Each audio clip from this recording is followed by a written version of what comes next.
applause.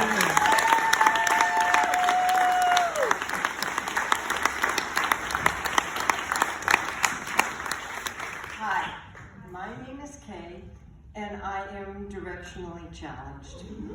I don't understand how anyone can tell you where north, east, west, or south is without a compass. And even if I have a compass, I don't know how to use one. I blame it on growing up on a peninsula because you see, the sun sets on all three sides of the land. Thank you, it makes sense to me. That's my story, and I'm sticking to it. It can't be a shortcoming on my part. I also am hand dyslexic. I can't tell the difference between left and right. And that kind of gets in the way of directions also. So maybe it is my fault? Nah. So here's what I do. I look at my hands, and if I see diamonds, that means left, and if I see another ring, that means right. So if Siri tells me turn left, you look at your hands, diamonds, make this little move, and you hear a tap on the window, you're going that way.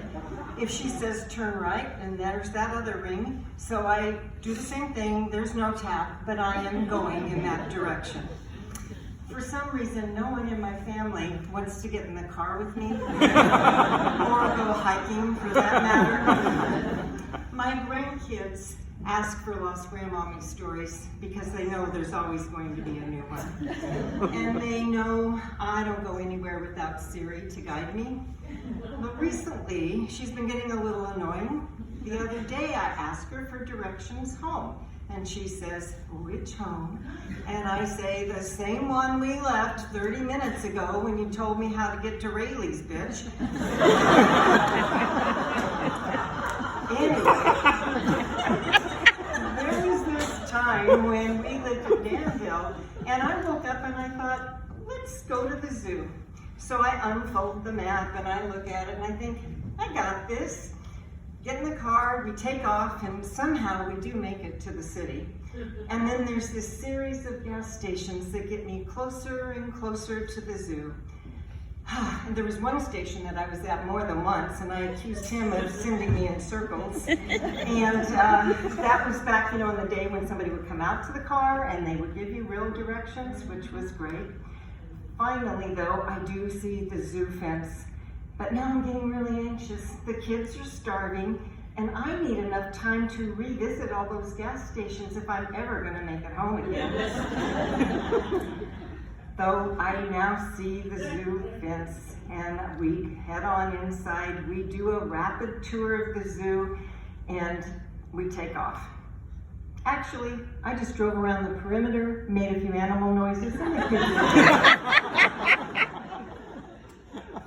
I also have a reputation for being a little accident prone, or as some people like to call it, klutzy. The most embarrassing time was when I decided to try out a treadmill. I'm wearing a little sundress and flip-flops, which I kind of wish we could still call them thongs, but my son got really embarrassed when I would yell, "Where's my thongs? Can you put my thongs?" So, we're back in the basement upstairs. I'm the only one there with all the sports equipment and a salesman way over in the corner. And I get on the treadmill and turn it on, and there's this little red sliding bar that I push to almost 10 miles an hour. Needless to say, I am not ready for this, so I'm hanging on for dear life to the handles, almost parallel to the floor, before I crash back to the treadmill. I manage to slow it down, and I look up and I see that salesman walking towards me. Is everything okay? Are you all right over there? Yeah, I'm fine. Don't worry, it's all good. Fortunately, he turns around, so he doesn't get to see the blood from my ripped toenail or the little bit of pee on the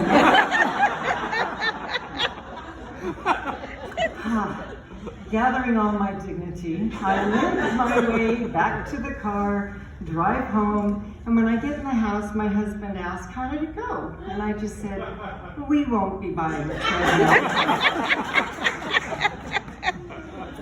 Then there's this time when I silence a crowd of 4th and 5th graders on the playground. I'm the principal, and the freeze bell rang, which is kind of the stupidest idea ever. But this particular day, no one froze. It's like they all got together and said, let's keep playing, let's nobody freeze and see what happens. So I, in my loudest and strongest voice, yelled, stop playing and freeze now. And they did. Turn on my heel to walk away victoriously, and smack right into the metal volleyball court behind me. It reverberates like only you can hear on cartoons. Oh, there's silence behind me. So I turn around and I say, go ahead and laugh. That had to be funny. I earned a lot of points that day with the kids, plus a huge goose egg on my foot.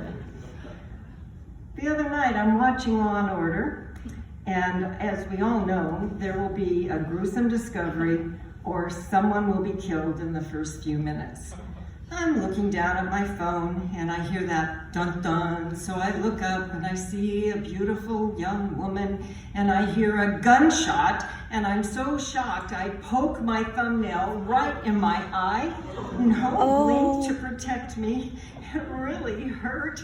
So I'm walking to the bathroom expecting to see blood everywhere.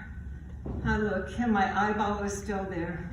So fortunately, I'm not wearing a eye patch to my driving or my walking for that matter. So thanks, you guys have been great. And I just want you to know, wait, if anybody needs a ride home, I have plenty of room in my car.